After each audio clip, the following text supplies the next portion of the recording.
শীতকাল এখনো ঠিকভাবে পড়েনি, তবুও হঠাৎই ইচ্ছা হওয়ায় বানিয়ে ফেলেছিলাম পাটিসাপটা। প্রথমেই নিয়েছিলাম 2 বাটি ময়দা, আর সেই বাটিরই হাফ বাটি নিয়েছিলাম সুজি, আর নিয়েছিলাম আমাদের টেস্ট বাড অনুযায়ী চিনি আর অল্প নুন, আর তার সাথে অ্যাড করেছিলাম ঘি।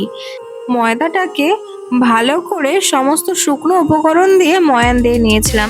এবার ওই ময়ান দেওয়া ময়দাটার মধ্যে অল্প অল্প করে ঈষৎ উষ্ণ গরম দুধ দিয়ে একটা সুন্দর পাতলা ব্যাটার তৈরি করে নিয়েছিলাম। দেখো যেরকম টেক্সচার দেখাচ্ছি এরকমই পাতলা হবে ব্যাটারটা।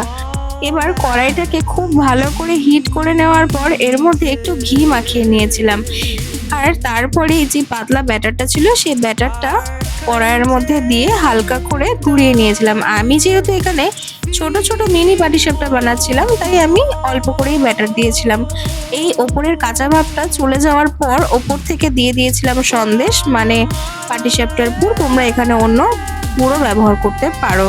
তারপরে এই যে ঘুরিয়ে নিলেই হয়ে গেল আমাদের সুস্বাদু পাটিসাপটা রেডি। আর আমরা পাটিসাপটার সাথে একটু ক্ষীর খেতে পছন্দ করি, তাই পাটিসাপটাগুলো সার্ভ করার পর ওপর থেকে দিয়ে দিয়েছিলাম ক্ষীর।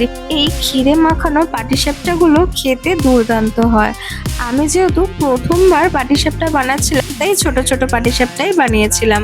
তোমরা একবার এইভাবে পাটিসাপটা বানিয়ে অবশ্যই ট্রাই করে দেখো, আর অবশ্যই জানিও তোমাদের কেমন লাগছে। এরকম আরো অনেক ভিডিও দেখার জন্য চ্যানেলটিকে লাইক, কমেন্ট, শেয়ার, সাবস্ক্রাইব করে পাশে থেকো।